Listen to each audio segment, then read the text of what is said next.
Students, welcome to my channel. I am Rashmi, your maths teacher. तो आज मैं फिर से आपके सामने हाजिर हूँ एक नया वन शॉट वीडियो लेके। तो ये वन शॉट वीडियो मैंने बनाया है chapter number 3 pair of linear equations in two variable से। तो ये जो चैप्टर है ये भी आपका एलजेब्रा का पार्ट है। ये यूनिट सेकंड एलजेब्रा में आपके टोटल 4 चैप्टर है और एलजेब्रा जो यूनिट है वो टोटल 20 मार्क्स का है।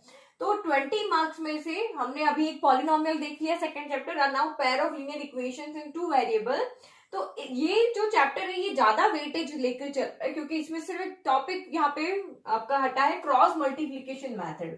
बट इस वाले चैप्टर में से जो आपकी वर्ड प्रॉब्लम है वो एग्जाम में आपके 5 मार्क्स में कंपलसरी आएगी। तो इसीलिए इन 20 में से इसका वेटेज मैंने यहाँ पे 8 रखा है। तो ये 8 से ज्यादा भी हो सकता है, 8 से यहाँ पे कम भी हो सकता है, बट ऑन एवरेज अगर हम लेके चलते हैं तो इस वाले एल्जेब्रा वाले सेक्शन में से इस चैप्टर में से आपका वेटेज सबसे ज्यादा रहेगा। इसमें से आपके ज्यादा मार्क्स के क्वेश्चन आएंगे क्योंकि इसमें से 5 मार्क्स का क्वेश्चन तो बनेगा ही बनेगा। तो अब आपको यहाँ पे सिलेबस देखना है। तो इस वाले चैप्टर के अंदर से सिर्फ आपका क्रॉस मल्टीप्लीकेशन मेथड हटा है, बाकी आपका पूरा का पूरा चैप्टर वहां पे एज इट इज आ रहा है। तो सारे क्वेश्चंस आपको करने हैं, सारे एग्जांपल्स आपको करने हैं क्योंकि ये चैप्टर सबसे ज्यादा वेटेज 15 चैप्टर में से एक ये वाला चैप्टर है जो आपका सबसे अच्छा वेटेज वहां पे रखता है। तो अब इस चैप्टर में से किस किस टाइप के क्वेश्चंस बनते हैं, तो ग्राफिकल सॉल्यूशन ऑफ इक्वेशंस। तो ये वाला क्वेश्चन आपके 2 या 3 मार्क्स में आ सकता है, 1 मार्क में भी आपको ये वाला क्वेश्चन पूछ सकते हैं। फिर algebraic method to solve equations. तो आपको यहाँ पे इक्वेशंस दी होगी, एल्जेब्रिक मेथड आपके यहाँ पे सब्स्टिट्यूशन मेथड है, एलिमिनेशन मेथड है।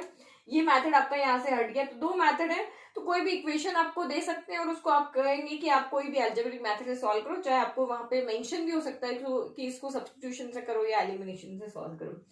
फिर possibilities of solutions and consistency. तो आपको इक्वेशंस दी हुई होगी और आपको वहां पे देखना होगा कि ये सॉल्यूशन इसके कंसिस्टेंट है या नहीं है। तो जो आपकी 3 कंडीशन है कंसिस्टेंसी की वो आपको यहाँ पे याद रखनी पड़ेगी। कब आपका सॉल्यूशन कंसिस्टेंट होता है, तो जब हमें किन्हीं भी 2 लीनियर इक्वेशन का सॉल्यूशन मिलता है। तो कब मिलता है, जब हमारी 2 लाइंस क्या करती है, या तो इंटरसेक्ट करती है या फिर कॉइंसाइड हो जाती है। तो इन 2 कंडीशन में हमें सॉल्यूशन मिलता है, लेकिन जब 2 लाइन पैरेलल हो जाती है तो हमें सॉल्यूशन नहीं मिलता है। तो ये चीज आपको वहां से याद रखनी, क्योंकि मोस्टली क्वेश्चन जो है इन कंडीशंस पे बनते हुए 1 मार्क 2 मार्क 3 मार्क्स में इन कंडीशंस के ऊपर क्वेश्चंस आते हैं। तो आपको यहाँ भी कहेंगे कि यूनिक सॉल्यूशन कब मिलता है या फिर कौन सा इनफाइनाइट सॉल्यूशन कब मिलता है, नो सॉल्यूशन कब है, कहाँ पे कंसिस्टेंट आपका सॉल्यूशन होगा, कहाँ पे इनकंसिस्टेंट होगा। तो ये सब थ्योरी आपको वहां पे याद रखनी है क्योंकि इस चैप्टर में से केस बेस्ड क्वेश्चन भी आ सकता है, क्योंकि केस बेस्ड का तो अभी कुछ पता ही नहीं है, वो किसी भी चैप्टर में से आ सकता है, ठीक है। बट मेनली इसमें से आपका 5 मार्क का क्वेश्चन तो जरूर बनता है। फिर नेक्स्ट आपकी वर्ड प्रॉब्लम। तो वर्ड प्रॉब्लम में से जो आपका सबसे ज्यादा ये डिस्टेंस टाइम एंड स्पीड, ये यहाँ पे 6 टाइप की वर्ड प्रॉब्लम मैंने लिखी है। तो ये इसमें से आपका अपस्ट्रीम डाउनस्ट्रीम का क्वेश्चन बनता है और वो ऑलमोस्ट एवरी ईयर एग्जाम में आता है। तो ये टॉपिक जो है वर्ड प्रॉब्लम का, ये सबसे इंपॉर्टेंट टॉपिक है, ठीक है। तो ये आपको जितने भी तरह के क्वेश्चन जितनी भी बुक में से आप ट्राई कर सकते हो, तो वो आप ट्राई कर लेना। कौन सा वाला, अपस्ट्रीम डाउनस्ट्रीम वाले क्वेश्चन।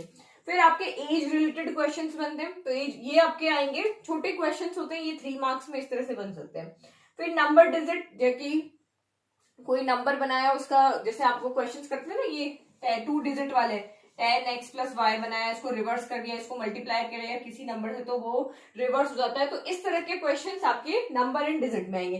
फिर फ्रैक्शंस वाले क्वेश्चन जिसमें आपको नंबर दे कि हम न्यूमरेटर में ये ऐड करें, डिनोमिनेटर में ये सब्ट्रैक्ट करें तो ये नंबर बन जाता है। तो इस तरह के फ्रैक्शंस वाले क्वेश्चन हो गए, इसमें आपके मैंने आपको बता ही दिया अभी। और problem based on commercial math. तो problem based on commercial math आपका यहाँ पे क्या हो जाता है, लाइक की जैसे कि आपको यहाँ पे टिकट्स वाले नहीं थे आपके, इसका हाफ फेयर लग जाएगा, इसका फुल फेयर लग जाएगा, इस तरह के प्रॉब्लम की अगर आप किसी टिकट लेते हो ट्रेन का तो फुल फेयर लगेगा, और अगर आप किसी उसमें बच्चे का लेते हो तो उसका हाफ टिकट लग जाता है। तो ये आपकी कमर्शियल प्रॉब्लम्स हो जाती है, तो वो भी यहाँ पे इस तरह का क्वेश्चंस यहाँ पे बन जाएगा, ठीक है। फिर आपका यहाँ पे टाइम एंड वर्क प्रॉब्लम, तो ये भी बहुत इंपॉर्टेंट टॉपिक है। इसके क्वेश्चन इस वाले कंडीशन से रिलेटेड क्वेश्चन आपके रैंडमली मतलब एवरी ईयर तो नहीं आते, बट बाई चांस कभी कभी आ जाते हैं। और ये बच्चों को टॉपिक ये थोड़ा सा टफ भी लगता है, टाइम एंड वर्क से रिलेटेड जो भी टॉपिक क्वेश्चन है यहाँ पे कि एक पर्सन एक काम को इतने टाइम में कर सकता है, तो इतने पर्सन मिलके कितने टाइम में करेंगे, उस तरह के जो आप इक्वेशंस बनाते हो ना, वो वाले यहाँ पे आपके इस वाले टॉपिक के अंदर उस तरह के क्वेश्चन बनेंगे। तो ये कितने तरह के क्वेश्चन इस चैप्टर में से बन सकते हैं ये मैंने आपको एक्सप्लेन कर दिया। तो जब भी आप इस चैप्टर को पढ़ने के लिए बैठो तो आपको ये यहाँ पे देखना है कि मेरा आज मैं ये पढ़ने बैठा हूं तो मेरे ये टॉपिक, क्योंकि ये चैप्टर ऐसा है जो एक दिन में नहीं होगा, ये आपको कम से कम 2 दिन तो लगेंगे इसको सॉल्व करने में। तो फर्स्ट अगर आप इसको डे में लेके बैठ रहे हो तो आप इसका ग्राफिकल मेथड ले लो। ग्राफिकल मेथड के साथ में आप इनमें से कोई 2 फैक्टर ले लो कि आज मुझे इसमें से एज वाले, डिजिट वाले, फ्रैक्शन वाले क्वेश्चन करने। इस तरह से आप स्ट्रेटेजी बना के पढ़ो तो ये टफ हो गया, ये सिंपल हो गया। ठीक है, ग्राफ वाला मेथड के एक बार अगर आपने सॉल्व कर लिया ना, तो आपने 9th क्लास में भी किया, वही हम टेबल बनाते हैं, इक्वेशन दी होती है, एक वेरिएबल की वैल्यू पुट करते हैं, दूसरे की फाइंड करते हैं और ग्राफ हम वहां पे बना के सॉल्व कर लेते हैं। तो ये दोनों ईजी हो गए। फिर आप एल्जेब्रिक मेथड, तो मेथड समझना है, इसके लिए सब्स्टिट्यूशन मेथड हो गया, एलिमिनेशन मेथड हो गया, थोड़े से अपने बेसिक क्लियर करना है, क्योंकि जो आपका एलिमिनेशन मेथड है उसमें थोड़ा सा कंफ्यूजन हो जाता है बच्चों को कि यहाँ साइन क्यों चेंज किया है, यहाँ साइन क्यों नहीं चेंज किया है। तो वो आप वीडियो देखना है इंट्रोडक्शन की, उसको देखना। मैं भी क्वेश्चन करवाती हूँ, उसमें भी मैं आपको एक्सप्लेन करती हूँ। जहां पर भी मैंने इसके क्वेश्चन कराया बताया है कि यहाँ साइन क्यों चेंज हो रहा है, साइन यहाँ पे क्यों हम चेंज नहीं कर रहे हैं। तो एल्जेब्रिक के साथ में आप इसमें से ये वाला एक टॉपिक ले लो, ये वाला सिर्फ डिस्टेंस है, यार मुझे एल्जेब्रिक 2 मेथड देखने और उसके साथ में मुझे यही टॉपिक करने, मींस कि मुझे अपस्ट्रीम डाउनस्ट्रीम वाले बुक में जितने भी एनसीईआरटी की बुक में जितने भी क्वेश्चन है, एनसीईआरटी एग्जाम्पलर में जितने भी क्वेश्चन है, लास्ट 5 ईयर्स में जितने भी क्वेश्चन है, वो सारे मुझे इसके साथ सॉल्व करने और ये वाले टॉपिक के साथ आप ये वाले प्रॉब्लम लेना। ठीक है, तो ऐसे करके जब आप सॉल्व करोगे ना तो आपको जल्दी से ये टफ भी नहीं लगेगा चैप्टर, क्योंकि अगर हम एक्सरसाइज के वाइज करते हैं ना तो पहली एक्सरसाइज सिंपल होती है, उससे आगे वाली थोड़ी टफ होती है, फिर और थोड़ा टफ होता जाता है। तो इस तरह से आप स्ट्रेटेजी बना के पढ़ोगे सिंपल के साथ टफ लेकर के, तो एक साथ आपके टॉपिक क्लियर हो जाएंगे। सारे एक साथ इनको लेके पढ़ोगे ना तो ये कंफ्यूजन करते हैं, आपको कंफ्यूज कर देते हैं, इधर का करोगे तो उधर का भूल जाओगे। तो सबके क्योंकि अलग अलग लॉजिक है, एक वाले क्वेश्चन का अलग लॉजिक है, इसका अलग लॉजिक है, इसमें अलग तरीके से इक्वेशन बनती है, इसमें अलग तरीके से इक्वेशन बनती है। तो इनकी अच्छे से प्रैक्टिस करो और कंसेप्ट अपने माइंड में इनके क्लियर करते जाओ, ताकि आपको वहां पे इक्वेशन एक बार बनाने आ गई ना कि फ्रैक्शन वाले क्वेश्चन की इक्वेशंस ऐसे बनती है, एज वाले की ऐसे बनती है, अपस्ट्रीम डाउनस्ट्रीम की ऐसे बनती है। तो क्वेश्चन किधर से भी आ जाए, आपका अगर माइंड में थॉट क्लियर है कि इस क्वेश्चन को इस तरीके से करना है, तो आप उसको भूलोगे नहीं। क्वेश्चन कहीं से भी आ जाए आप उसको इजीली सॉल्व कर पाओगे। तो नाउ अब हम क्वेश्चंस देखते हैं कि लास्ट ईयर्स में किस टाइप के क्वेश्चन पूछे हुए हैं और हमें किस तरह के क्वेश्चंस को पढ़ना है, ताकि हम इस चैप्टर में से कोई भी क्वेश्चन आए तो उसको हम सॉल्व कर पाए। सबसे पहले इंट्रोडक्शन देख लेते हैं, pair of linear equations in 2 variable. तो यहाँ आपके पास हमेशा पेयर होगा, लीनियर इक्वेशन, लीनियर जिनकी डिग्री 1 होती है, और इक्वेशन में हमेशा 2 वेरिएबल होंगे। तो डेफिनेशन देख लेते हैं, equation which can be put in the form of ax plus by plus c equal to 0 where a, b and c are real number and a and b is not equal to 0 is called a linear equation. तो linear equation की general form हमेशा इसी तरीके से होगी। तो यहाँ पे हमेशा 2 वेरिएबल होने जरूरी है, x भी होना चाहिए, y भी होना चाहिए। तो इसीलिए आपको कहा है कि इनके कोफिशिएंट 0 नहीं होने चाहिए। a और b की कोई भी वैल्यू हो सकती है लेकिन वो 0 नहीं होनी चाहिए, बट ये कांस्टेंट टर्म आपकी यहाँ पे 0 हो सकती है। तो अभी यहाँ पे सॉल्व करने के 2 मेथड है हमारे पास, ग्राफिकल मेथड, एल्जेब्रिक मेथड। तो एल्जेब्रिक मेथड के अंदर हमारे पास और भी मेथड है, बट ग्राफिकल मेथड में हम ग्राफ बनाएंगे, ये आपने 9th क्लास में भी पढ़ा हुआ है। तो इस चैप्टर में से आपका सिर्फ एक मेथड हटा है, क्रॉस मल्टीप्लीकेशन मेथड। बाकी सारे क्वेश्चन आपको यहाँ पे करने हैं। क्रॉस मल्टीप्लीकेशन के भी जो क्वेश्चंस दिए हो ना, उनको भी आपको इन मेथड से सॉल्व करके देखना है। ओके, तो चाहे सिंपल इक्वेशंस हो, चाहे आपके यहाँ पे टिपिकल इक्वेशंस हो, वो सारी आपको यहाँ पे सॉल्व करनी है। तो आपको एनसीईआरटी बुक में से क्या क्या पढ़ना है, तो आपको ये इस तरह के क्वेश्चन एज वाले हैं वो सारे आपको पढ़ के जाने हैं। जैसे ये 7 years ago I was 7 times, तो ये आपके 3 मार्क्स में यहाँ पे आ सकते हैं। अदरवाइज इस चैप्टर में से एक 5 मार्क्स का क्वेश्चन आपका अपस्ट्रीम डाउनस्ट्रीम का जरूर बनता है, तो वो आपका वहां पे 5 मार्क्स में आएगा ही आएगा। तो 3.1 तो आपको पूरी ही पढ़नी है। ये क्रिकेट वाला क्वेश्चन हो गया, तो वर्ड प्रॉब्लम भी इसमें से आपकी आ रही है, तो ये वाली तो पूरा चैप्टर एक्सरसाइज आपको करनी है। नाउ नेक्स्ट देखते हैं, तो इस एक्सरसाइज आपकी 3.2 पूरी ग्राफिकल मेथड पे बेस्ड है, graphical method of solution of a pair of linear equation. तो सबसे पहले हमारे पास 3 टाइप्स के यहाँ पे सॉल्यूशंस होते हैं। जब दो लाइन इंटरसेक्ट करेगा तो हमें वन सॉल्यूशन मिलेगा, इसको हम यूनिक सॉल्यूशन भी कहते हैं। जब दो लाइंस पैरेलल होती है तो हमें कोई भी सॉल्यूशन, आप एक ग्राफ बनाओगे, ग्राफ में अगर इस तरह की कंडीशन आ जाती है और आपको पूछा कि बताओ ग्राफिकली सॉल्व करके बताओ कि इसका किस तरह का सॉल्यूशन है, तो इस कंडीशन में आप लिखोगे यहाँ पे यूनिक सॉल्यूशन मिलेगा क्योंकि लाइंस इंटरसेक्ट कर रही है। अगर आपको लाइंस ग्राफ में इस तरह से बनती है जो कभी भी इंटरसेक्ट नहीं कर रही है तो दैट मीन्स वो पैरेलल है, और पैरेलल लाइन का कोई भी सॉल्यूशन नहीं होता है। सॉल्यूशन मिलने के लिए या तो उनको इंटरसेक्ट करना होता है या फिर उनको कॉन्साइड होना होता है। कॉन्साइड मतलब एक दूसरे के ऊपर, आपको पता ही नहीं चलेगा यहाँ पे किसकी इक्वेशन कौन सी है। तो ये कोइंसिडेंट वाली जो लाइंस होती है तो यहाँ पे आपको इनफाइनाइट मैनी सॉल्यूशन मिलते हैं। तो आपको यहाँ पे 2 टाइप के सॉल्यूशन मिलते हैं, एक यूनिक सॉल्यूशन मिलता है, एक इनफाइनाइट मैनी सॉल्यूशन मिलता है, और तीसरा आपका यहाँ पे कोई भी सॉल्यूशन नहीं होता है। तो ग्राफ बनाना तो बहुत सिंपल है, आपको इक्वेशंस दी होगी तो इस तरह से आपको ये एक बॉक्स बना लेना है और इसमें से एक वेरिएबल की वैल्यू को पुट करते जाना है, सॉल्व करते जाना है। तो एटलीस्ट आप 3 वैल्यू फाइंड करो, क्योंकि हमेशा जो लाइंस आप ड्रॉ करोगे ना ग्राफ में वो स्ट्रेट बनेगी। तो अगर 2 आप वहां पे कोऑर्डिनेट रखोगे तो स्ट्रेट ही बनेगी, लेकिन थर्ड वाला आप वहां पे रखोगे अगर वो लाइन स्ट्रेट नहीं बन रही, दैट मीन्स आपके कैलकुलेशन में यहाँ पे कोई मिस्टेक है, तो वो चेक करने के लिए तो 2 नहीं रखना है आपको, मैक्स यहाँ पे एटलीस्ट 3 वैल्यू आपको यहाँ पे रखनी है और फिर उसके इसको ग्राफ में प्लॉट कर देना है। तो प्लॉट कैसे करना है, एक्स पॉइंट के लिए आपको हॉरिजॉन्टल चलना है और वाई के लिए आपको वर्टिकल चलना है, इस तरह से आपको उसको प्लॉट कर लेना है।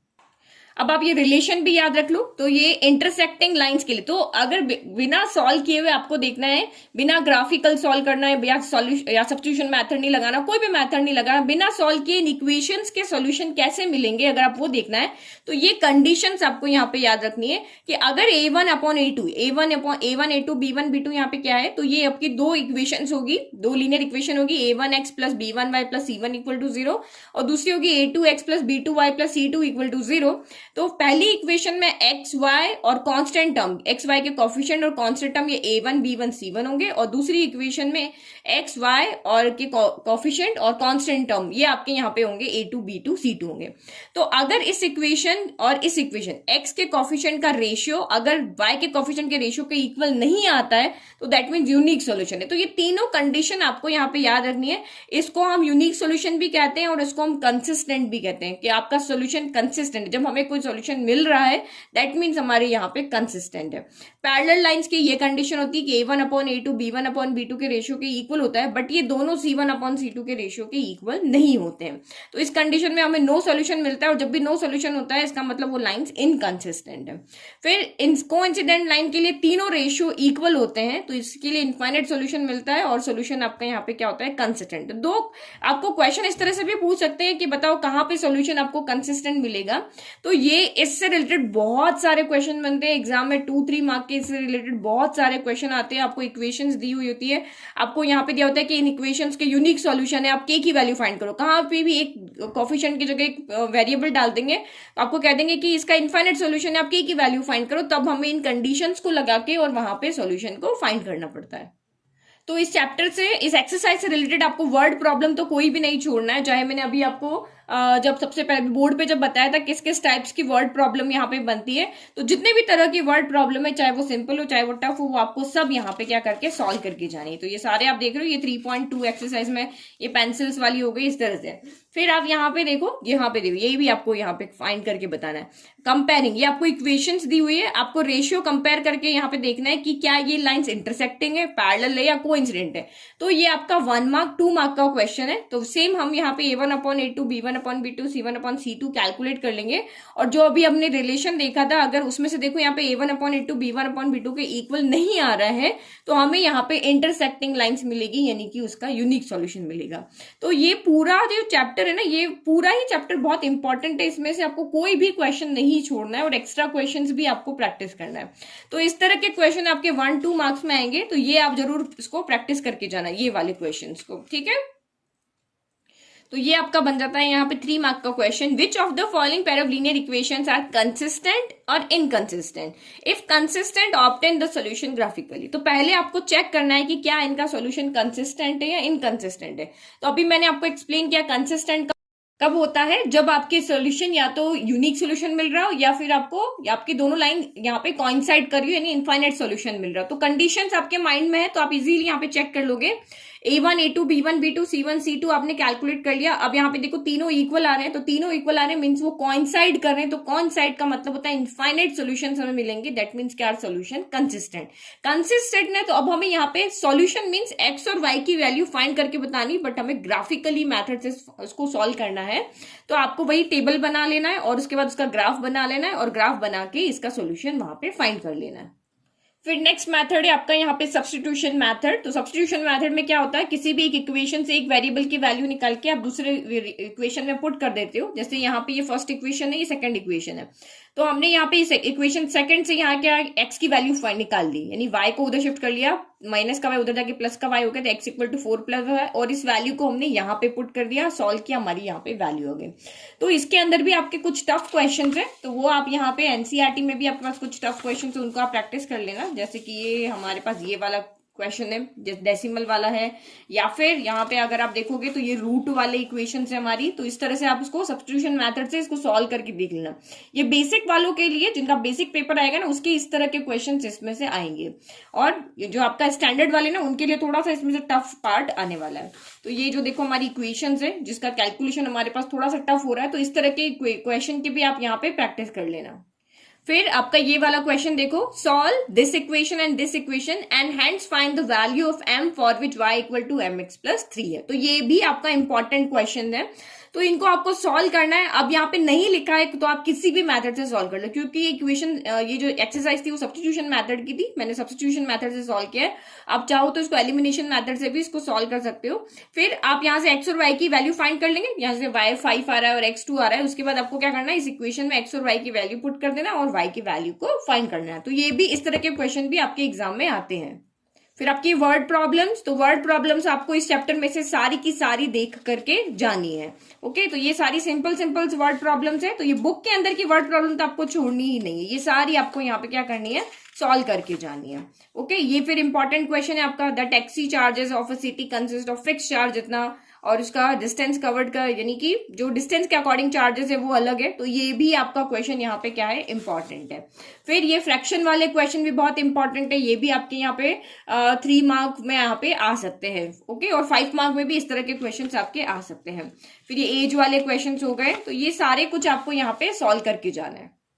फिर नेक्स्ट मेथड है आपका एलिमिनेशन मेथड। तो ये भी एक आपका मेथड है जिसमें आपको सबसे इजी मेथड मुझे यही वाला लगता है, कोएफिशिएंट इक्वल करो और सॉल्व कर लो। लेकिन इसमें सबसे ज्यादा कंफ्यूजन क्या रहता है कि मैम अब कभी साइन चेंज करते हो कभी नहीं करते हो, हमें समझ में नहीं आता। तो जब भी किसी इक्वेशन को एलिमिनेट कर रहे हो, जैसे देखो यहाँ 2 इक्वेशन आपको दिख रही है, तो यहाँ पे हम y को एलिमिनेट कर रहे हैं, तो यहाँ 2y है, यहाँ 2 है, सेम कोएफिशिएंट है y के, बट साइन यहाँ पे डिफरेंट है पहले से, एक माइनस एक प्लस है। तो जब पहले से साइन डिफरेंट है तो हम साइन चेंज नहीं करेंगे। लेकिन यहाँ पे देखो मुझे 3x और 3x को एलिमिनेट करना है, बट दोनों के साइन यहाँ प्लस है तो ये तो एलिमिनेट होगा नहीं। तो जब दोनों साइन सेम हो, दोनों इक्वेशन में जिसको भी एलिमिनेट करो उसके साइन यहाँ पर अगर सेम होते हैं, तब हम यहाँ पे क्या करते हैं, साइन चेंज कर देते हैं। किसी एक इक्वेशन के साइन चेंज कर देते हैं, या तो दोनों प्लस हो या दोनों माइनस हो तो साइन चेंज करना है। अगर पहले से एक प्लस एक माइनस है तो साइन चेंज नहीं करना है, अदरवाइज क्वेश्चन सारे सेम रहने वाले हैं। 3.4 एक्सरसाइज में से भी आपको सारी वर्ड प्रॉब्लम सॉल्व करके जाना है। नाउ नेक्स्ट है आपका यहाँ पे 3.5 एक्सरसाइज का क्रॉस मल्टीप्लीकेशन मेथड। तो ये मेथड हमारा अभी एग्जाम में नहीं आ रहा है। तो मेथड नहीं आ रहा है तो उसका मतलब ये नहीं कि इस एक्सरसाइज के क्वेश्चन आपको नहीं आ सकते, क्वेश्चन आपको आएंगे, लेकिन उसको आपको 3 मेथड हमारे पास और है, ग्राफिकल है, हमारे पास सब्स्टिट्यूशन है, एलिमिनेशन है, हम उन मेथड से इनको सॉल्व कर सकते हैं। तो क्वेश्चन देखो इस एक्सरसाइज में से भी इंपॉर्टेंट आपके क्वेश्चन बनते हैं। यहाँ पे देखो इस तरह के कि आपको यहाँ पे ये इक्वेशंस दी हुई है और आपको यही कहा है कि अगर इन इक्वेशन का सोल्यूशन यूनिक है और इनफाइनाइट मैनी सोल्यूशन है तो आप इसको सॉल्व करके बताओ। लेकिन आपने यहाँ पे कह दिया कि ये तो हमारा नो सोल्यूशन आ रहा है, इनकंसिस्टेंट है, तो हम इसको सॉल्व नहीं कर रहे हैं। फिर नेक्स्ट आपको सेम यहाँ पे क्वेश्चन है कि which of the following pair of linear equation have unique solution, no solution, infinite many solution, in case there is a unique solution find it by cross multiplication method. तो ये चीज नहीं आएगी, आपको चेक करना है कि यहाँ पे इसका सोल्यूशन किस तरह का है। अगर सोल्यूशन सॉल्व करे जैसा आता है तो आप किसी और मेथड से सॉल्व करके एक्स और वाई की वैल्यू फाइंड कर सकते हो। तो ये भी इंपॉर्टेंट क्वेश्चन है। फिर आपकी इस चैप्टर के अंदर से जो वर्ड प्रॉब्लम्स है वो भी आपको यहाँ पे क्या करना है, देख के जाना है। देखो ये क्वेश्चन भी इसका इंपॉर्टेंट है, इस तरह का जिसमें वेरिएबल और भी आ रहे हैं यहाँ पे, तो इसको भी आपको सॉल्व करके जाना है। पहले यहाँ पे क्या कहा है, इसका सोल्यूशन कौन सा आ रहा है, हमने a1/a2 b1/b2 c1/c2 यहाँ पे रखा। और क्योंकि आपको क्वेश्चन में क्या कहा था कि इन इक्वेशंस के इनफाइनाइट मैनी सोल्यूशन है, तो आपको यहाँ पे क्या फाइंड करना है, ए और बी की वैल्यू फाइंड करनी है जब इन इक्वेशंस के इनफाइनाइट मैनी सोल्यूशन है। तो इनफाइनाइट मैनी सोल्यूशन के अकॉर्डिंग इक्वेशंस को हमने अरेंज कर दिया, फिर 1 by 1, क्योंकि दो वेरिएबल है तो दो इक्वेशन चाहिएगी, तो एक बार फर्स्ट सेकंड ले लिया, एक बार हमने यहाँ पे फर्स्ट थर्ड ले लिया, सॉल्व किया और ये ए और बी की वैल्यू यहाँ पे आ गई। तो इसमें से ये क्वेश्चन भी आपके बनते हैं 2 और 3 मार्क्स के लिए। तो ये पूरी एक्सरसाइज, ये वाले पूरे क्वेश्चंस आपके यहाँ पे इंपॉर्टेंट है, इनको भी आप सॉल्व करके जाना। फिर आपके यहाँ पे वर्ड प्रॉब्लम्स हैं इसके अंदर, वो भी देख कर जाना। तो जैसे ये मंथली हॉस्टल चार्जेस वाला क्वेश्चन आपका यहाँ पे हो गया, फिर आप यहाँ पे देखो ये फ्रैक्शन वाला हो गया, ये सब आपको प्रैक्टिस करने हैं। फिर नेक्स्ट आपका ये मार्क्स वाला हो गया, ठीक है। फिर उसके बाद ये इंपॉर्टेंट क्वेश्चन सबसे ज्यादा, ये इस तरह का क्वेश्चन भी आता है कि places A and B are 100 kilometre apart on a highway, one car start from A another from B, equations आपको इसकी बनानी है। ये वाला क्वेश्चन मैंने 2 मेथड से करा रखा है, तो आप उसको यहाँ पे देख करके, ये बहुत इंपॉर्टेंट क्वेश्चन है क्योंकि बहुत बार रिपीट हुआ है ये वाला क्वेश्चन, तो ये भी आपको यहाँ पर पे देख के जाना। देखो एक मेथड मैंने आपको ये वाला बताया था, ये वाला इस क्वेश्चन के साथ में, और दूसरा मेथड मैंने इस वाले मेथड से आपको सॉल्व करवाया था। 2 मेथड से इसको मैंने यहाँ पे आंसर को सॉल्व करवा रखा है, ओके। फिर ये एरिया ऑफ रेक्टेंगल, ये भी क्वेश्चन कभी कभी आ जाते हैं, तो ये भी आपको यहाँ पे देख करके जाना है। फिर 3.6 एक्सरसाइज, तो ये बहुत इंपॉर्टेंट है। इस तरह के क्वेश्चन भी कभी कभी आपको क्या करते हैं एग्जाम में सीधा का सीधा 5 मार्क्स में पूछ लेते हैं, इक्वेशन दे देंगे और आपको इसको सॉल्व करना है। तो ये सारे क्वेश्चन जो भी आपके यहाँ पे हैं, इन सब को आप यहाँ पे प्रैक्टिस कर लेना। 3.6 का जो क्वेश्चन नंबर 1 है, डिफरेंट टाइप के यहाँ पे क्वेश्चन है, आपको इनको अच्छे से प्रैक्टिस करके और जाना है, ताकि एग्जाम में कोई भी क्वेश्चन आ जाए, चाहे ये वाले क्वेश्चन देखो ये उससे भी इंपॉर्टेंट है, तो इनको आपको सॉल्व करके जरूर जाना है, ओके। तो ये तो आपको क्वेश्चन छोड़ के बिल्कुल भी नहीं जाना है। और फिर आते हैं आपके ये अपस्ट्रीम डाउनस्ट्रीम के क्वेश्चंस, तो ये मैंने आपको कहा ये तो आपका पक्का आपको 5 मार्क्स में ये क्वेश्चन तो मिलने ही वाला है। फिर ये वाले क्वेश्चन अगर अपस्ट्रीम डाउनस्ट्रीम नहीं होगा ना, तो फिर ये क्वेश्चंस होंगे 2 women and 5 man can together finish an embroidery work. तो ये जितना इंपॉर्टेंट वो पार्ट है ना, उतना ही इंपॉर्टेंट ये वाला पार्ट भी है, ये वर्क वाले जो क्वेश्चन है, ओके। और लास्ट में ये वाला जो हम बस और ट्रेन के पार्टली बार ट्रेवल करते हैं ना, ये भी आपके वर्ड प्रॉब्लम, तो इस चैप्टर की सारी ही इंपॉर्टेंट है। तो ये आपकी 3.7 एक्सरसाइज, ये एजेस वाले क्वेश्चन है। फिर ये आपका वर्ड प्रॉब्लम अगेन, ठीक है। ये सर्टेन डिस्टेंस यूनिफॉर्म स्पीड वाला, तो इस चैप्टर में से कुछ नहीं कह सकते वर्ड प्रॉब्लम आपकी कौन सी कहाँ पे आ जाएगी, लेकिन जो ज्यादा रिपीट होती है वो एक तो वर्क वाली है, एक आदमी इतने दिन में इतना काम कर सकता है, या फिर आपकी अपस्ट्रीम डाउनस्ट्रीम वाली है, ठीक है। ये एंगल्स वाला क्वेश्चन, फिर आपका ये ग्राफिकल वाला, अच्छा ये वाले क्वेश्चन, ये फिर से आपके इंपॉर्टेंट क्वेश्चन है। तो ये आप चाहो जिस मेथड से उसको, चाहे सब्स्टिट्यूशन से सॉल्व करो, चाहे एलिमिनेशन से सॉल्व करो, क्योंकि इक्वेशंस वाले क्वेश्चन है ना, ये भी आपके एग्जाम में बहुत आ जाते हैं कि आपको सिर्फ लीनियर इक्वेशंस दी होगी और आपको कहा होगा कि आप इसको सॉल्व करो। तो ये भी मैंने आपको सॉल्व करवाई है, तो इनको भी एक बार आप सॉल्व करके जरूर जाना, ओके।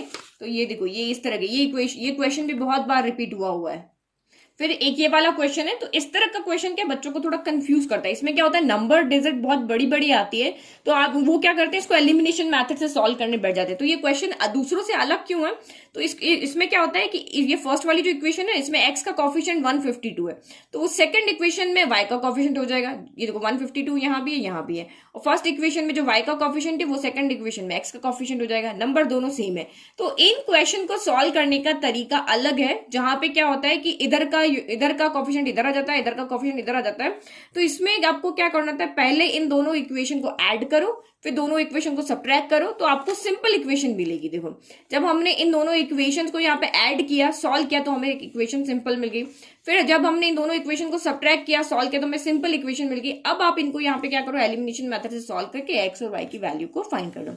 अगर आप डायरेक्ट इसको सॉल्व करोगे ना कि इनके कॉफिशिएंट इक्वल करके सॉल्व करोगे, तो बहुत लेंथी हो जाएगा। तो ये इसका सबसे सिंपल मेथड है इन इक्वेशंस को सॉल्व करने का। तो मैंने आपको बोला था ना ये चैप्टर बहुत लेंथी है, ये आपको 2 दिन तो इसको लगेंगे पूरा सॉल्व करने में। और मैंने अभी आपको जब बोर्ड पे समझा रही थी तो मैंने आपको बताया था ना, एक टॉपिक इजी ले लो, एक टॉपिक टफ ले लो, ऐसे करके और इसको आपको यहाँ पे खत्म करना है। अब हम देखते हैं लास्ट ईयर्स में इस चैप्टर में से किस तरह के क्वेश्चन पूछे हुए हैं। तो 1 मार्क में देखो इस तरह के क्वेश्चन पूछे हैं, the pair of lines represented by the equations this and this will be parallel if value of k is. तो आपको यहाँ पे क्या है कि ये जो आपकी लाइंस की इक्वेशन है वो आपकी पैरेलल होगी, तब आपको यहाँ पे बताना के की वैल्यू क्या होगी। तो पैरेलल की हमने यहाँ पे कंडीशंस लगा ली कि अगर लाइंस पैरेलल है तो a1/a2 b1/b2 के इक्वल होगा और ये दोनों c1/c2 के इक्वल नहीं होंगे। फिर आप वैल्यू पुट कर दोगे तो यहाँ पे के की वैल्यू कितनी होगी, तो यहाँ से हम सॉल्व करके बता देंगे कि के की वैल्यू फर्स्ट सेकंड को लेकर के, अगर आप फर्स्ट थर्ड को लोगे तो यहाँ पे के 3 नहीं आएगा, क्रॉस मल्टीप्लाई करके देखो तो के कभी भी आपका 3 नहीं आएगा। तो इस तरह से के की कौन सी वैल्यू नहीं होगी तो वो भी हम यहाँ से बता सकते हैं, के की कौन सी वैल्यू होगी तो वो भी हम यहाँ से सॉल्व करके बता सकते हैं।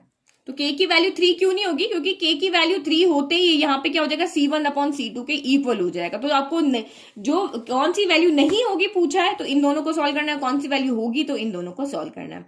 फिर pair of linear equations, then ये आपकी दोनों equation, the nature of the solution is, तो नेचर क्या होता है, नेचर आपका यही होता है कि आपको किस टाइप का सोल्यूशन वहां मिल रहा है, यूनिक सोल्यूशन मिल रहा है या फिर आपको वहां पे इनफाइनेटली सोल्यूशन मिल रहा है या फिर आपको कोई सोल्यूशन नहीं मिल रहा है। तो आपको यहाँ पे सॉल्व करके डिटेल में इसको सॉल्व करके बताना है कि a1/a2 इतना आ रहा है, b1/b2 इतना आ रहा है, दोनों इक्वल नहीं आ रहे तो हमें यहाँ पे सोल्यूशन कैसा मिलेगा, यूनिक मिलेगा। तो ये नेचर वर्ड से आपको यहाँ पे कंफ्यूज नहीं होना है। फिर आप यहाँ पे देखो तो मेनली जो आपके 1 मार्क के क्वेश्चन आते हैं ना, ये इन्हीं 3 कंडीशन पे आते हैं, कंसिस्टेंट वाली या ये जो a1/a2 is not equal to b1/b2 या तीनों रेशियो इक्वल आ जाए या दोनों रेशियो इक्वल है बट c1/c2 के इक्वल नहीं है। तो इसको आपको कंडीशन वाइज इसको रेशियो एक ही याद रखना है लेकिन अलग अलग सोल्यूशन के वाइज अलग है, कंसिस्टेंट इनकंसिस्टेंट के अकॉर्डिंग अलग है, तो याद रख के ना बस सबको। तो ये इस तरह का क्वेश्चन भी यहाँ पे आया हुआ है, ये 2020 में ही आया हुआ है कि इफ a1, ये आपकी दो equation is a pair of linear equation in 2 variable x and y, then condition for consistency. तो कंसिस्टेंसी की क्या कंडीशन होती है, जब हमें यूनिक सॉल्यूशन मिले और जब हमें यहाँ पे इनफाइनाइट सॉल्यूशन मिले, तो दोनों कंडीशन हमने यहाँ पर लिख कर बता दी। तीनों रेशियो इक्वल होती है, आपके लाइंस पैरेलल हो जाती है, तो वो कंडीशन हमारे यहाँ पे इनकंसिस्टेंट की हो जाती है। अदरवाइज आपको यहाँ पे 1 मार्क 2 मार्क के क्वेश्चन और अच्छे से पढ़ने तो आप यहाँ पे एनसीईआरटी एग्जाम्पलर को देख लो। तो एनसीईआरटी एग्जाम्पलर अगर आपने कर लिया तो कहीं से भी क्वेश्चन आ जाए आप उसको इजीली सॉल्व कर पाओगे। तो ये भी आपका देखो 1 मार्क का क्वेश्चन है, if x equal to a and y equal to b is the solution of the pair of the equation x minus Y equal to 2 and x plus Y equal to 4, find the values of a and b। तो a and b की value find करना है, यानी कि हमें x और y की value find करना है, क्योंकि x a के इक्वल है, y b के इक्वल है। तो इनको सॉल्व करो, चाहे एलिमिनेशन मेथड से सॉल्व कर लो, किसी से भी सॉल्व करो, x और y की वैल्यू आ गई और उसको आंसर में आपको a और b की फॉर्म में लिख लेना है। नाउ 2 मार्क्स के क्वेश्चन देखते हैं। तो 2 मार्क के क्वेश्चंस में आपका यहाँ पे find see if the system of equation has infinitely many solution. तो मैंने आपको कहा था ना, दोनों इक्वेशन में कहीं पर भी एक वेरिएबल रख देंगे और आपको कह देंगे कि इसके इनफाइनेट सॉल्यूशन है, यूनिक सॉल्यूशन है, तो आप उस वेरिएबल की वैल्यू फाइंड करके बताओ। तो वही आपको रेशियो लिख देना है। इनफाइनेट की कंडीशन यहाँ पे क्या होती है, देखो डिटेल सॉल्यूशन 2 मार्क का क्वेश्चन है तो डिटेल में आंसर लिखना है आपको। पहले इक्वेशन लिख लेनी है, फिर a1 a2 b1 b2 c1/c2 calculate कर लेना है। फिर आपको यहाँ पे देखना है कि इनमें क्या रिलेशन आ रहा है। तो क्योंकि हमें क्वेश्चन कहा है कि इसके इनफाइनेट मैनी सॉल्यूशन है तो ये तीनों रेशियो यहाँ पे इक्वल होंगे तो आप इसको इक्वल में रख लो और 2 को लेकर के आप इसको सॉल्व करके और c की वैल्यू को फाइंड कर लो। अब यहाँ पे जब इन्होंने क्या किया है, जब इन्होंने a1/a2 इक्वल टू c1/c2 लिया है तो c की 2 वैल्यू आ रही है, तो 2 वैल्यू दोनों 6 आ रही है। अब आप यहाँ पे देखो, इसके बाद में आप इसको और सॉल्व कर सकते हो। a1/a2 इन्होंने फिर b1/b2 और c1/c2 लिया, पहले ये दोनों रेशियो लिए फिर ये दोनों रेशियो लिए, तो यहाँ पे c की वैल्यू 6 आ रही है और c की वैल्यू 0 आ रही है। तो यहाँ पे c की वैल्यू आपकी 0 नहीं हो सकती, क्योंकि इस इक्वेशन में c की वैल्यू 0 रखते ही आपके लीनियर पेयर नहीं रहेगा। तो इसीलिए हमें c की वैल्यू सिर्फ यहाँ पे 6 ही लेंगे। तो अगर 2-3 आंसर आते हैं तो आपको वहां पे चेक करके भी देखना है कि इसमें से हम कौन सा आंसर नहीं लेंगे। तो क्योंकि c की वैल्यू यहाँ पे 0 नहीं ले सकते, क्योंकि y यहाँ पे 0 हो जाएगा, तो हम यहाँ पे एक्सप्लेन करके उसको लिखेंगे। फिर सेम यही find the value of k so that the pair of equation has unique solution. तो यूनिक सोल्यूशन के लिए यही आपको हमें पता है कि a1/a2 is not equal to b1/b2 होता है, तो k is not equal to यहाँ पे 6 आएगा। तो k की सिर्फ वैल्यू 6 नहीं होनी चाहिए, बाकी कोई भी वैल्यू आप यहाँ पे पुट करो, हमें यूनिक सॉल्यूशन मिलेगा। फिर सेम यहीं पे इनफाइनाइट सॉल्यूशन है और k की वैल्यू फाइंड करो, तो ये इसी तरह का क्वेश्चन है। तो इसी तरह से देखो, हमें बहुत सारे क्वेश्चन हैं जो इसी तरीके से आपके एग्जाम में यहाँ पे आए हुए हैं। तो आप इसका क्या करो, स्क्रीनशॉट ले लो और इसको आप बाद में बैठ करके सॉल्व कर लेना। अब नेक्स्ट हम देखते हैं यहाँ पे 3 मार्क्स के क्वेश्चन कैसे आते हैं। तो 3 मार्क्स के क्वेश्चन आपके यहाँ पे थे कि आप इसको ग्राफ बनाओ। ये देखो, ये ग्राफिकल मेथड से रिलेटेड कौन से क्वेश्चन हमारे पे आते हैं। Determine the value of m and n so that the following system of linear equations have infinitely many solution. तो यहाँ पे m और n की वैल्यू क्या है वो आपको यहाँ पे बतानी है कि और इनकी कंडीशन क्या है, इन्फाइनेटली। ये भी मैंने आपको बुक में भी अभी बताया था कि ये वाला क्वेश्चन आपका बुक में मैंने आपको बताया था ना, इस तरह से आपका इंपॉर्टेंट है। तो वही इनफाइनाइट सोल्यूशन के लिए a1/a2 b1/b2 c1/c2 का रेशियो इक्वल कर दो, सॉल्व करो और mn की वैल्यू लिया। बट आंसर कैसे रिप्रेजेंट करना एग्जाम में कि फुल मार्क्स मिले, वो देखना जरूरी है। फिर आपका ये ग्राफ से रिलेटेड क्वेश्चन भी आया, बस इनको ग्राफिकली आप यहाँ पे सॉल्व करके बता दो। तो ये इन्होंने ग्राफ बना के बता दिया। फिर सेम वही क्वेश्चन, p की वैल्यू फाइंड करो अगर इनके नो सॉल्यूशन है। तो ये इस तरह के क्वेश्चन आपके बहुत ज्यादा इंपॉर्टेंट है। फिर आपके ये देखो 5 मार्क के क्वेश्चन इसमें से इस तरह से बनते हैं। For Uttarakhand flood victim two section A and B of class 10th contribute ₹1500 if the contribution of 10th A was 100 less than 10th B, find graphically the amount contributed by both the section। तो पहले आपको यहाँ पे क्या करना है, ये इनकी इक्वेशंस भी बनानी है और उसको सॉल्व भी करना है। तो आपको ये नहीं कहा है कि आप इसको ग्राफिकली सॉल्व करो, तो आप अपनी चॉइस से इसको सॉल्व कर सकते हो। फिर आपको यहाँ पे कहा है कि ये आपको ग्राफिकली सॉल्व करना है। Draw the graph of the pair of linear equation, तो ग्राफ बना लेना है। Also find the points where the lines meet the X axis, तो ये लाइन्स एक्स एक्सिस पे कहाँ मिलती है, उसके कोऑर्डिनेट्स भी आपको यहाँ पे लिखकर बताने हैं। तो ये एक्स एक्सिस पे मिलती है, तो ये 3 कोऑर्डिनेट आप यहाँ पे लिख सकते हो। तो ये इस तरह से आपके ग्राफिकल क्वेश्चंस भी एग्जाम में आते हैं, तो इसको भी आपको यहाँ पे देख लेना है। फिर आपका यहाँ पे देखो ये बुक वाला ही क्वेश्चन आपका एग्जाम में पूछा हुआ है कि ABCD is a rectangle, find the value of x and y। तो रेक्टेंगल की कंडीशन आपको यहाँ पता होनी चाहिए और उसको आप सॉल्व करके कि अपोजिट साइड्स इक्वल होती है, इस तरह से 2 इक्वेशन बनाओगे, वैल्यू फाइंड करके और इसको लिख दोगे। तो ये देखो टॉपर्स का आंसर है, उसने किस तरह से आंसर दिया था कि उसको 2018 में क्वेश्चन आया था कि उसको फुल मार्क्स यहाँ पे मिले थे। फिर ये solve the pair of linear equation by substitution method, सीधा आपका क्वेश्चन आ गया। और जो मैंने अभी आपको मेथड समझाया था कि ये देखो x का कोफिशिएंट यहाँ है और ये y का बन गया, y का यहाँ है, ये x का बन गया। तो इस तरह की इक्वेशंस को हम कैसे सॉल्व करते हैं, पहले दोनों को ऐड करना है, फिर सब्ट्रैक्ट करना है, 2 इक्वेशन बनेगी, फिर उनको हम सॉल्व कर लेंगे। फिर ये देखो अब आपकी ये सारी वर्ड प्रॉब्लम आ गई। तो इस तरह से वर्ड प्रॉब्लम भी आपके एग्जाम में आती है। फिर ये देखो मैंने आपको भी एनसीईआरटी बुक में से बताया था ना, y = mx + c की वैल्यू फाइंड करो। देखो 2020 में सीधा बुक से आपका क्वेश्चन आया हुआ है, तो ये आपको यहाँ पे सॉल्व कर लेना है। फिर आपकी एज वाला क्वेश्चन है, इसमें आप कुछ नहीं, ये 19 में आया, 2019 में। Father's age is 3 times the age of, ये क्वेश्चन आप देखो। फिर ये देखो फ्रैक्शन वाला क्वेश्चन भी आपका यहाँ पे 19 में ही आया है। फिर आपका ये places A and B are 80 kilometre apart from each other, ये आपका 2018 में आया है। तो ये सारे वीडियो आपके अवेलेबल है, आप ये वहां से इसको देखना। मैं सिर्फ आपको ये बता रही हूँ कि यहाँ पे किस किस टाइप के क्वेश्चन इस चैप्टर में से बनते हैं। तो ये देखो हॉस्टल चार्जेस वाला क्वेश्चन देखो, ये 15 में भी आया, फिर 16 में भी आया। फिर ये 2 men and 7 boys, ये स्टैंडर्ड वालों के लिए आ सकता है ये वाला क्वेश्चन। फिर देखो ये इस तरह से आपको इक्वेशन दी होगी और आपको कहा होगा कि आप इसको x और y के लिए इसको सॉल्व करो। तो ये क्वेश्चंस भी आपके बहुत आते हैं एग्जाम में। बेसिक वालों के लिए तो सीधा बुक से मिल जाएगा, लेकिन जो स्टैंडर्ड वाले बच्चे हैं ना, उनको यहाँ पे प्रैक्टिस करनी पड़ेगी कि उनके बाहर से भी क्वेश्चन आ सकते हैं। तो ये अब आपके यहाँ पे आ रहे 5 मार्क्स के क्वेश्चन। तो ये वाला बोट वाला अपस्ट्रीम डाउनस्ट्रीम वाला क्वेश्चन यहाँ पे हो गया। फिर आपका ये फ्रैक्शन वाला क्वेश्चन हो गया, if 2 is subtracted from the numerator, और ये वाला क्वेश्चन आपका यहाँ पे हो गया। फिर आपका नेक्स्ट यहाँ पे देखो, ये भी फिर से आपका अपस्ट्रीम डाउनस्ट्रीम वाला क्वेश्चन है, ये वाला। अब वो motor boat can travel 30 kilometre upstream, तो ये आपको अच्छे से प्रिपेयर करके जाना है। ये क्वेश्चन हो गया, ये एरिया ऑफ रेक्टेंगल वाले क्वेश्चन हो गए। तो इस तरह से वर्ड प्रॉब्लम इसमें से आपको बिल्कुल भी नहीं छोड़ना, वर्ड प्रॉब्लम सारे के सारे आपको सॉल्व करके जाने। जो बेसिक वाले बच्चे हैं वो एनसीईआरटी बुक को ही अच्छे से कर लो, और जो स्टैंडर्ड वाले बच्चे हैं वो इस एनसीईआरटी बुक के अलावा एनसीईआरटी एग्जाम्पलर और कर लो। उसके अलावा और कुछ करने की जरूरत नहीं। एनसीईआरटी एग्जाम्पलर में आरडी के क्वेश्चंस भी आ जाते हैं। तो इस चैप्टर के लिए 2 बुक आप यहाँ पे लो, क्योंकि जिस भी चैप्टर में से 5 मार्क्स के क्वेश्चन बनते हैं वो आप एनसीईआरटी एग्जाम्पलर भी करो, एनसीईआरटी बुक भी करो, सैंपल पेपर भी सॉल्व करो, एग्जाम पेपर भी सॉल्व करो। लास्ट 5 ईयर में से जो भी इस चैप्टर में से जो क्वेश्चन आए ना, वो उनको जरूर आप प्रैक्टिस करो, क्योंकि जितना आप प्रैक्टिस करोगे ना, आपके कंसेप्ट क्लियर होंगे और क्वेश्चन कैसा भी एग्जाम में आ जाए आप उसको इजीली सॉल्व कर पाओगे। तो आई होप आप इजीली अच्छे से समझ गए हैं कि इस चैप्टर में से किस किस टाइप के क्वेश्चन बनते हैं। मैंने आपको एनसीईआरटी बुक में से भी समझा दिया कि इसमें से आपको कौन कौन से क्वेश्चंस पढ़ने हैं, और मैंने आपको एग्जाम में से किस तरह के क्वेश्चन बनते हैं वो भी मैंने आपको यहाँ पे समझा दिया। तो बस अब आप प्रैक्टिस करना स्टार्ट कर दो। ये वाला चैप्टर आपके लिए एल्जेब्रा वाले पार्ट में, एल्जेब्रा में टोटल 4 चैप्टर हो रहे हैं, तो उन 4 में से ये वाला जो चैप्टर है वो आपका सबसे स्कोरिंग चैप्टर है। इसमें से सबसे ज्यादा मार्क्स के आपके क्वेश्चंस बनने वाले हैं। तो अगर अभी भी आपको और भी कोई डाउट है तो प्लीज कमेंट बॉक्स में कमेंट करें। Thank you.